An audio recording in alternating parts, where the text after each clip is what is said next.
அரசு பள்ளியில் பல் மருத்துவ முகாம் மற்றும் புதிய மின்மாற்றி சேவையினை துவக்கி வைத்தார் எம்எல்ஏ.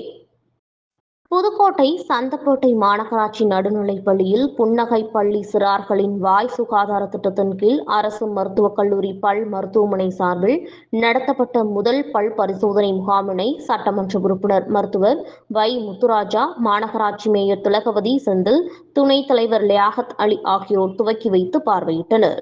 இந்த நிகழ்விற்கு கலந்து கொண்ட சிறப்பு அழைப்பாளர்களை பெற்றோர், ஆசிரியர் கழகத் தலைவர் நைனா முகமது அனைவரையும் வரவேற்று பேசினார்.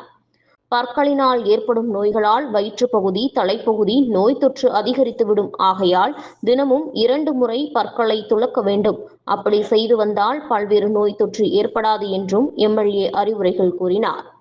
பள்ளியில் பயிலும் மாணவர்களுக்கு மருத்துவர்கள் பல் பரிசோதனை செய்தனர். இந்த நிகழ்வில் அரசு மருத்துவக் கல்லூரி பல் மருத்துவமனை முதல்வர், மாமன்ற உறுப்பினர், தலைமை ஆசிரியர் மற்றும் ஆசிரியர்கள் கலந்து கொண்டனர்.